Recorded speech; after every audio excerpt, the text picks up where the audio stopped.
Yeah, welcome everyone. We're doing a little talk today on sort of some MFA stories that make you go ha. So we've got some little stories we've come along during our testing where things have been broken and we're just sort of just discuss those. So hopefully you won't make the same pitfalls later on. So we have... Kia ora everyone, I'm Jacob Hawthorne. I'm an offensive security consultant based out of Wellington. I primarily focus on cloud testing. So yes, that means I have seen the security holes in your lift and shift programs. That's a little bit about me. Passing back to... Yeah, I'm Dave, Karit. You may have seen me around. I normally have stickers in my pockets if people want some. I'm also at Bastion as a security consultant. Also run KakaCon each year as well.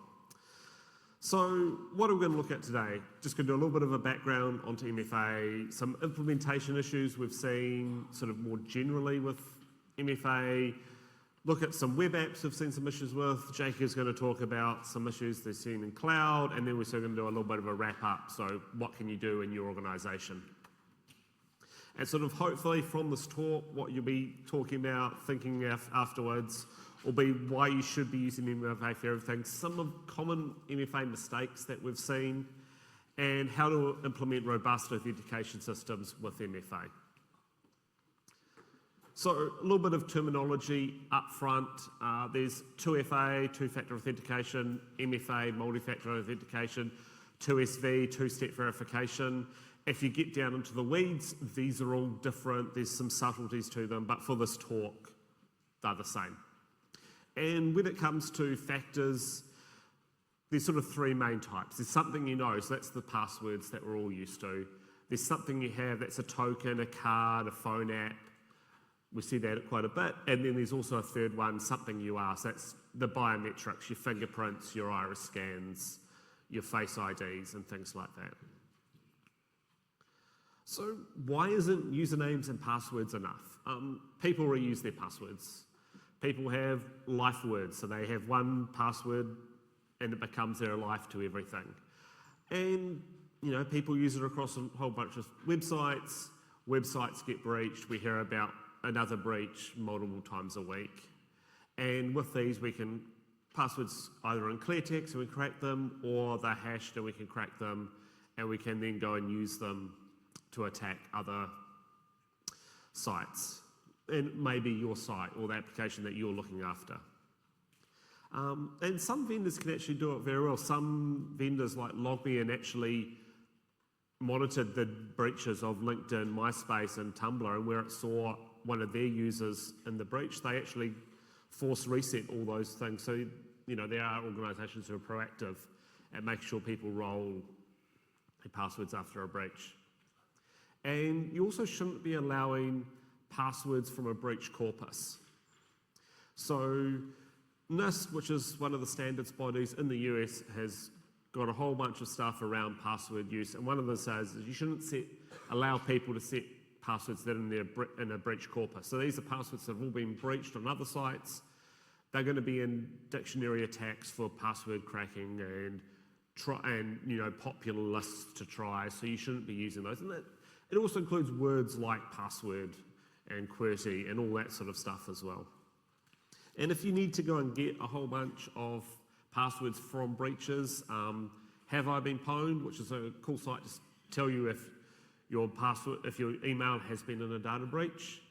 They also have a system where they've hashed a whole bunch of common passwords that are from breaches, and you can either download it or use an API, and you can actually, when someone sets a new password, you can see if it's been in a breach before or not, and decline if that's the case.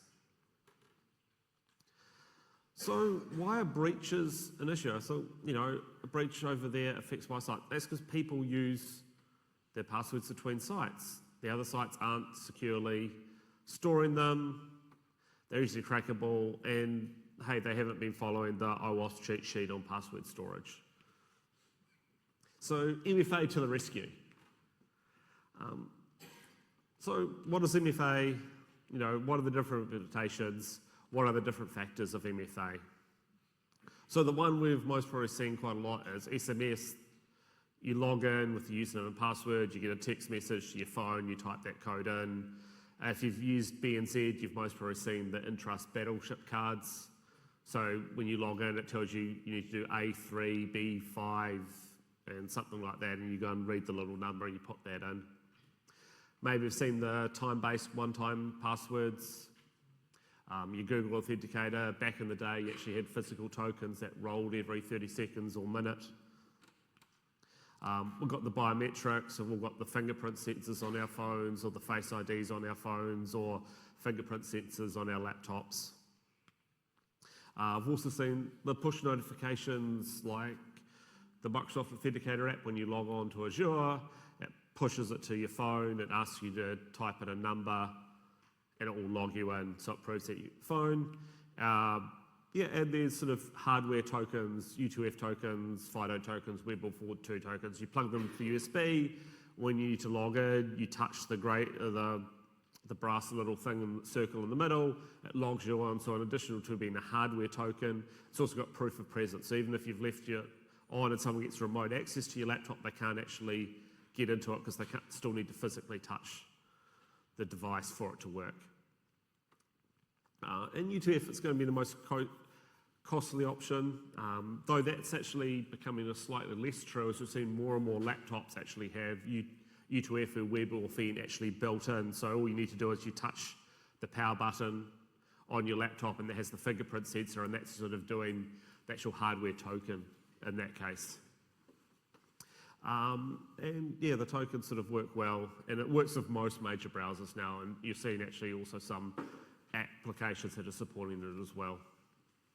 And sort of moving on, sort of as we've got stuff into the laptop, there's password lists and passkeys that's sort of based around the WebAuthn standard, and that's using the trusted platform module on your computer or secure element, depending what operating system you're on.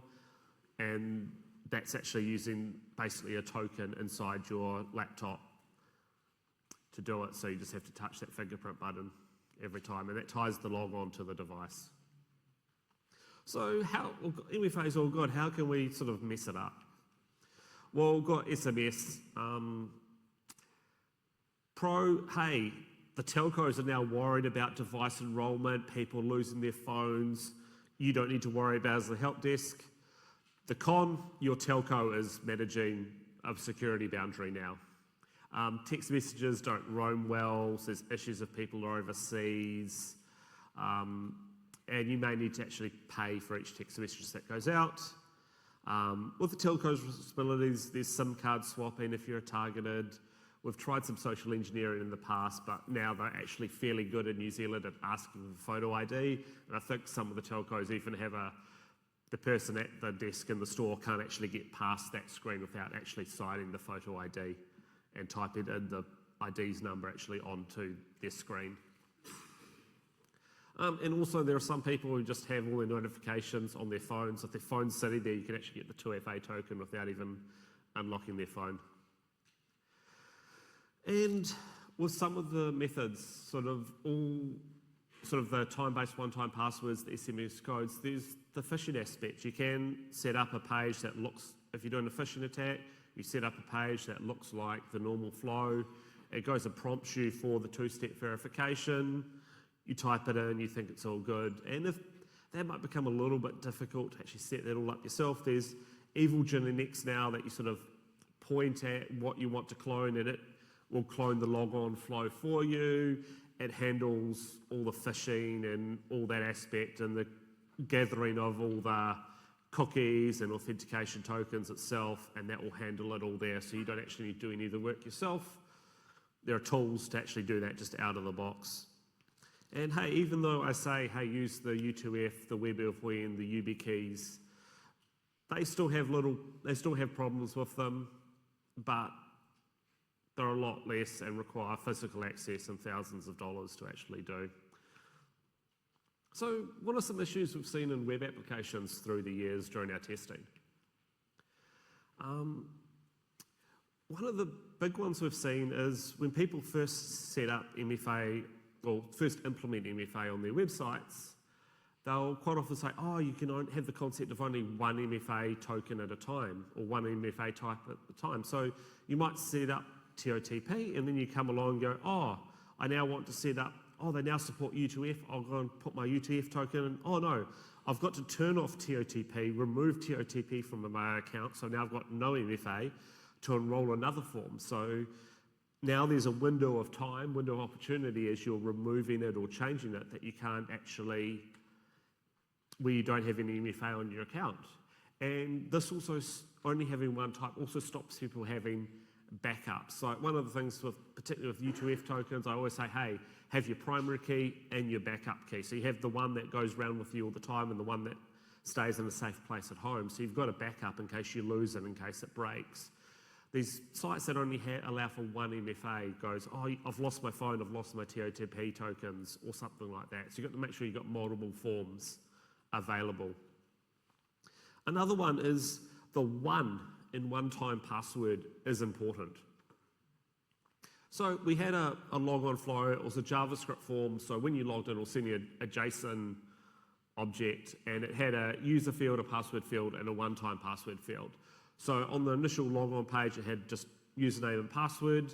It would send all the three fields through, but the OTP was blank. So then the server would go and send an SMS message with the one-time password. That form would have actually popped up with the one-time password field. You basically do the username, password, and one-time password. So you get all three in the single request, and then the server logs you on successfully. That's all good. The problem was sort of down the bottom. If you're an attacker and you've captured the last one-time password, you do. So what you do is you don't do that first log on with the username, the password, and the blank one-time password. You jump straight to the request that had the username, the password, and the last one-time password that was used. And it goes, oh, I don't need to send one. They've already got a one-time password. I'll log you in again. So that was a case of one-time passwords were not being expired after they'd used. And one-time passwords should also have a time window. So if you're sending out an SMS message, if it's been more than 5 minutes, half an hour, just expire it. It's no longer valid. It's going to be something else. People have forgotten about it. Make sure that you expire them and use them only the once. I've also seen some SQL queries where they've done the one-time password, they've stored the one-time password in the database so they can check it. So they just go, oh yeah, the person's provided this one-time password, 1, 2, 3, 4, 5, 6. Cool, and they just drop that into a where clause. So yes, there is in the one-time password field, there is one of the fields that's 1, 2, 3, 4, 5, 6 matches, but they forgot to check that it was actually for that user. So when you are if you are doing this manually yourself and you do have some queries, think about, oh wait, I should check the username's correct. I should check the one-time password. I should check that it hasn't been used. I should make sure that you don't have any expiry time. And you should potentially also think about transactions and doing a select for update, so you don't have any concurrent race conditions going on. So race conditions, so basically if you had two people trying to two login attempts at the same time using the same password, because both database transactions are in flight at the same time, they do the check before the subsequent update to expiry came through, and they would both get allowed even though one of them should be expired.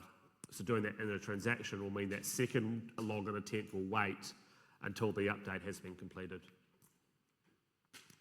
So yeah, make sure you match it with the particular user, check it hasn't been used, use transactions. So TOTP seed, so if you've ever set up something like a Google Authenticator, it's showing you a QR code on the screen. So how can you maybe make use of this? You should only show it once when you do the initial setup. You shouldn't show the seed or the QR code again, because what can happen is if you can just show the seed or the QR code again, if I've got a session account takeover, someone's left their browser open, I can go in, I can get the QR code, I can then put the TOTP on my own phone or on my own device.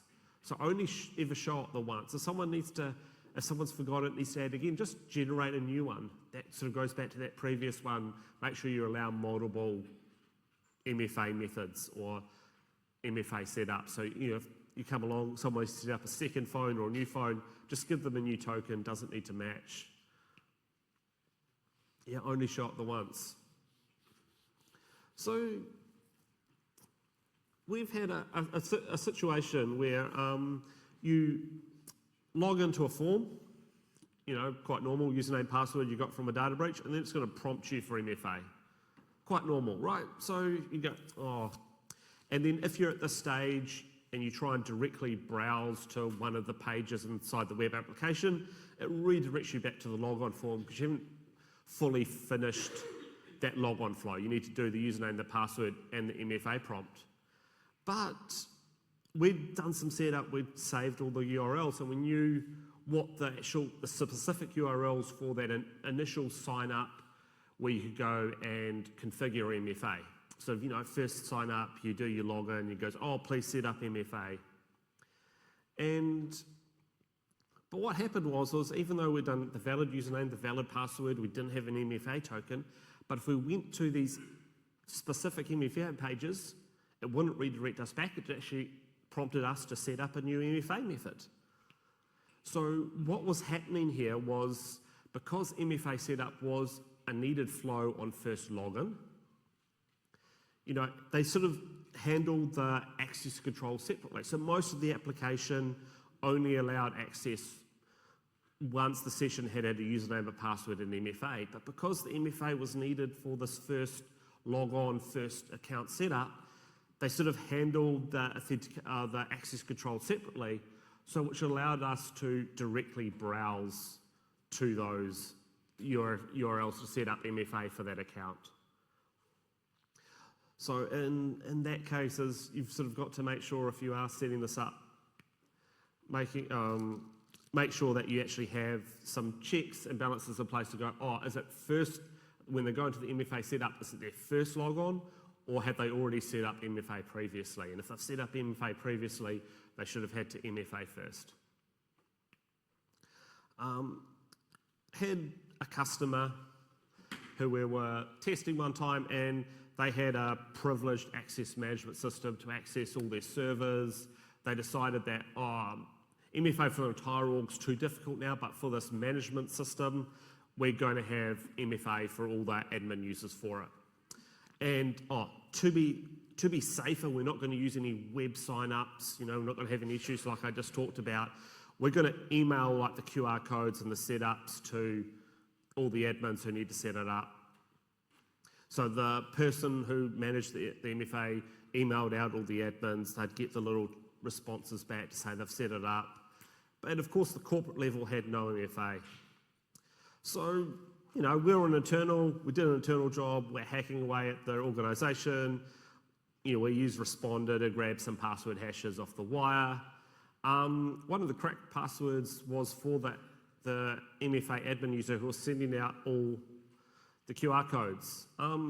Seeing email lived in corporate land, they had no MFA on it. So we could log into the inbox, search for MFA setup in their email, and we had the QR codes for all the admins in the organisation. So yeah, sort of making sure that you actually are not saving or storing the MFA setup details. And don't just MFA the crown jewels, you do actually have to MFA everything, because there are methods to get from the lower prived and privilege escalate all the way up. So now I'm going to pass over to Jacob, and we're going to talk about some cloud issues that he's seen. Thanks. So yeah, as Karit mentioned, we're going to switch gears a little bit here, and we're going to focus on cloud environments. Most of the slides after this are going to be focused on conditional access policies in a Microsoft environment. These are not specific to Microsoft. These misconfigurations can live inside of other IDPs. Just conditional access is quite a good way to show how these gaps kind of exist. A couple of disclaimers as well. One other disclaimer as well is that all of these bypass methods that we'll go through are from an assumed username and password breach. So the attacker will have the username and password already, and this could come out of any number of different breaches, as Karit mentioned earlier. So let's get on to our first example. Let's kind of dive into conditional access policies themselves and understand a little bit about them. So you might see me in the slides that we shown as CAPS. This is just a short acronym. It's easier than writing conditional access policy 101 times. So in their simplest form, what are they? Well, they look like this, essentially. It's a bit of a policy capture that allows you to control a couple of things based on an access request. So Microsoft defines them as if-then statements. So if we take a look at the policy, we have this section here, which is the if piece. So if our authentication request matches something here, then what are we going to do with that? So if we break down the if components, we can target users with this. In here, we can have different usernames, different users in our organization, so target them specifically, or we can target groups that we create, so security groups and things alike. We can also target guests or external users that we've invited into our intro tenancy as well, if we want to create specific policies for them. And as well, we can target directory roles. So these are intro ID roles such as global administrator, cloud app admin, those types of things. Next, we have the cloud apps, or these are rather just applications. So these applications can be internal apps that we build. So if we build an app inside the Azure environment using Microsoft Stack, we can essentially enroll this app into our Enter ID and use that as our IDP for authoring to our application. We can also include a whole bunch of other external applications, so anything that we tie into SSO as well, we can target with conditional access policies. And also included are the Microsoft applications, so Azure themselves, Office 365, Outlook, Exchange, those types of things. Then we have networks and locations.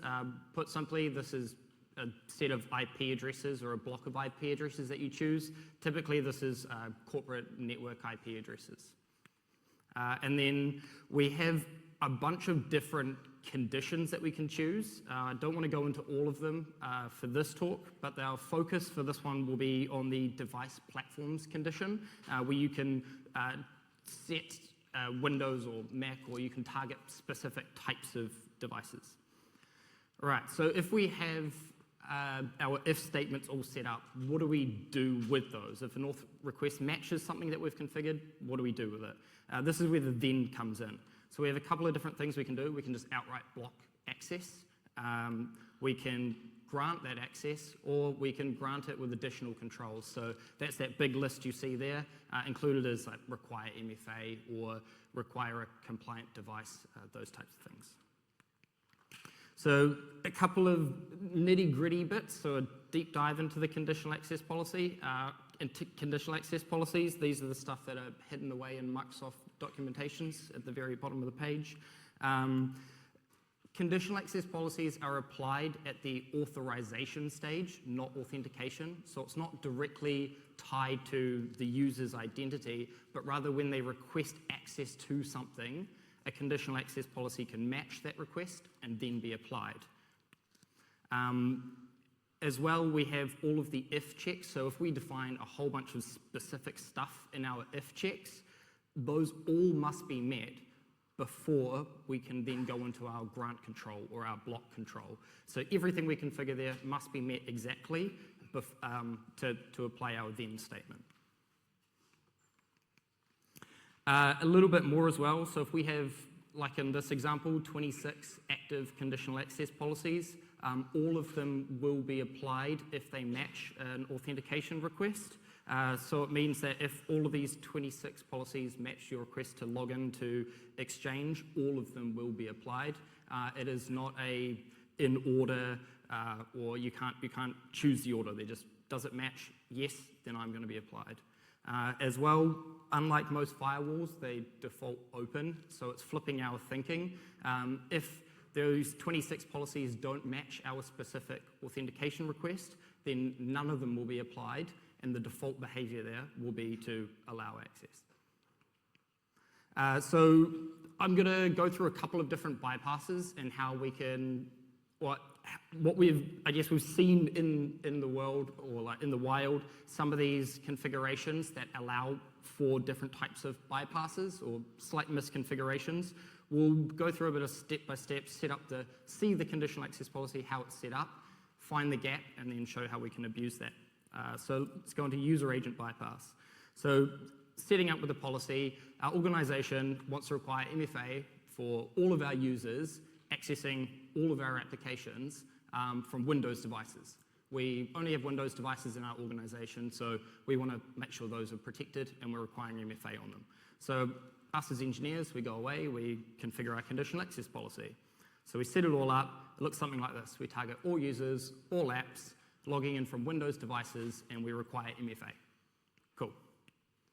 How does our conditional access policy know we're coming from a Windows device? With that device platform condition, it checks for the user agent header. So a user agent header is just an HTTP request header that's sent to our server from our client device that has a bunch of different information in it. It looks a little something like this. So we can see here in that user agent header, we have information like the browser and the version, so Edge 127.0. We have the operating system, Windows 10, and the version, and we also have the device, so Windows and Windows 64-bit. So how do we abuse this? The user agent header is sent to the web server from the client or from the device, and we control the client. So let's make a change to our user agent. Maybe we want to come from a Windows phone instead. We make an update to our user agent header, we change it to Windows Phone, and our request no longer matches our conditional access policy. Why does this happen? If you're familiar with this picture here, this is survivorship bias. Essentially, we like to protect against what we have or what we know. We don't often think about all of the stuff that we don't have and protecting against that. So in summary, because we changed our user agent header, we didn't match this policy, and therefore MFA was not applied to us. In this case here, we only targeted Windows devices. We didn't consider any of the other devices that might be logging into our environment. This is often because, as I said before, organizations often build these policies to target what they have, and they don't consider what they don't. And also, because of that if checks and having to match them all, we've essentially not met this if check here and bypassed the policy. So how do we fix this? Don't consider any of the client or user provided information to the server in your security check. Ensure you're protecting against devices you do and don't have. And if you must filter for devices, or if you must try and target different devices in your conditional access policy, filter for devices is a much better way to do this. Guest Wi-Fi. So the policy. Our organization wants to require MFA for all users accessing any application from any location except for our corporate network. We trust our corporate network. We feel that it's safe. We shouldn't have to prompt our users. So we go away, we configure the policy, we set it up, target all users, all apps. Logging in from any IP, we require MFA. And then if you log in from the corporate IP, we exclude you from the policy, therefore you don't require MFA. So why is this an issue? The most common way, the common thing we've seen with this one is that smaller organizations will have a single outbound IP address for their corporate network, and often they want to provide a guest network as well. So in your conditional access policy, when you say, hey, I trust this location, you're also now trusting your guest Wi-Fi and saying that that can ignore your conditional access policy or your requirement for MFA. This is obviously an issue because guest Wi-Fi typically has little security control. It has weak or no password often, or if there is a password, it's probably found at the reception desk. And the access points, they're often expand to public places like obviously the reception or maybe even outside the office building itself. So how do we abuse this configuration? Connect to the guest Wi-Fi. Of course, before we also need a valid username and password, but we can assume that for these different bypasses. So how do we fix it? Educate our users on MFA. This is the number one reason we see corporate internal IPs excluded from MFA requirements is because the users feel like they're having MFA prompts all the time and it's frustrating. So administrators try to alleviate that hassle of MFA and just say, hey, corporate IP, that's fine, don't worry about it. So if we educate, we can obviously teach them how and why it's important. And again, enforce MFA on all of your locations. We can trust, but we also need to verify. And if you really must exclude the corporate network, ensure you've got different IP addresses for your guest and your protected or private network.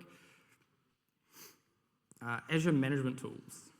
So the policy, we've got a bunch of admins in our organization and we need to require MFA for those administrators, especially when they're administrating like the Azure portal or the Office 365 admin center.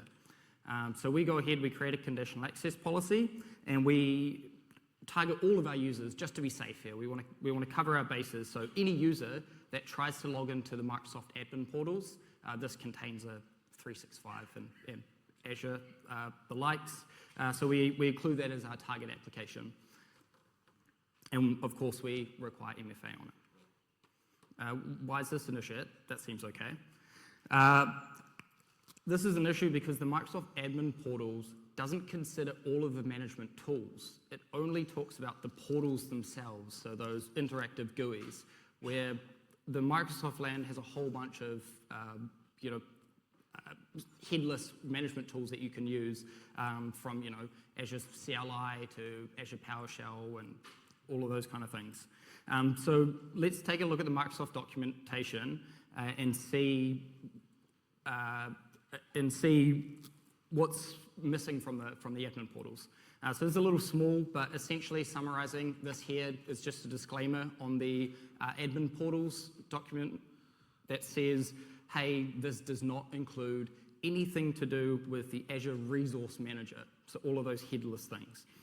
Okay, that makes sense, that's fine. Let's go over to the page for the Azure Resource Manager. We look at this one. There's another disclaimer, and it says, hey, this one here doesn't include anything to do with Graph API. Okay, let's dig a little further. Let's go to the Graph API page. What does this say? There is no information on it at all. The only disclaimer we get is saying that when you use Graph API, you agree to Microsoft's terms and conditions. So how do we abuse it? Well, if we don't include the Azure Resource Manager, then we can single factor to any of the following apps. There's more. And during my research for this, I'm not sure why, but the Microsoft 365 Admin Center was included in the portals page and this one, so maybe you're doubly protected, I'm not sure. And if we don't consider Graph API, what can we get access to? This is a list of a whole bunch of different Graph API interfaces from bookings, calendar, Excel, 365 compliance. You've also got all of your your security services like advanced threat protection, all of the details and logging in there as well. You've got a whole bunch of other Windows services that you can call, and Dynamics 365 for those who do use it. So the fix, we want to ensure all of those administrative cloud apps are included in our policy. So we need to include the admin portals, the resource manager, credential config, Azure ID identity governance, AAD reporting. So not too many, right? That still doesn't include Graph API. So we've got to go include Graph. But there is no single app to target Graph API. So any of our custom applications that use Graph API, we need to also target in our policy. But it's still not enough to cover Graph API. You can still use Azure Graph API PowerShell module, and it will not be targeted by any application, any client app that they have to offer in their conditional access policies. So forget everything I said here and just target all cloud apps. It is the only way that I've seen that you can protect against the Azure PowerShell Graph API for some reason. And if you're using security defaults, it's also a hole in that too. So go double check, be careful. Security defaults is a good starting point, but again, that's a MFA bypass method for security defaults as well. Then we have trusted devices. So we'll go ahead, we'll set up our conditional access policy. Our organization wants to allow single-factor auth when using their corporate enrolled devices. We trust our corporate enrolled devices. That's a second factor, right? We need to have that physical device. Cool. We go away, we build the policy. All users, all apps, logging in from any device require MFA. If you're logging in from a corporate enrolled device, you don't need to require MFA. That's fine. Your device is your second factor. So how does our conditional access policy know if the device is enrolled? I mean, it's a little long-winded to go into here. We don't need to know too much about it. But essentially, if we use our organization credentials and we log into a device and we follow a certain sign-in flow, our device will be either registered or joined to an intra-domain. Once it's joined or registered, it looks a little something like this. There is a difference between registered and joined. We can ignore it for this talk because the bypass works for either. How do we abuse the misconfiguration? Well, the number one reason is because the default device settings in Entra ID are insecure. These screenshots are from a new tenant that I set up for testing. Any user may join the Microsoft Entra domain, and any user may register their device to the Microsoft Entra domain. Okay, sure, it's convenient, right? But you don't need MFA to do it. They have this turned off by default in the environment. So let's enroll our own Windows virtual machine or device using single-factor credentials that we have. Voila, we're in. And because of that conditional access policy, we now have an enrolled device. That device is our second factor. We hit that conditional access policy and we can access any of those applications without MFA. So again, this is because organizations want to reduce the strain or the pain of MFA on their users. So they say device can be a second factor. And thanks, Microsoft, for your insecure defaults. So go ahead and check those if you're using Entra. Yeah, ensure that those are protected and you make sure that you turn on some good security controls around those. Don't consider enrolled devices as a good second factor. I mean, let's say even if you did and you had strong enrollment on your devices, if you go ahead and you steal the CEO's laptop, well, he's probably logged in and you can log into any other things on his device as well because of policies like that treat the device as a trusted second factor. This one's not conditional access policy related, but I thought I'd throw it in there. It's another fun Microsoft insecure defaults, again from a brand new tenant that I set up. So the configuration, well, the background for this is organizations want to allow self-service password reset.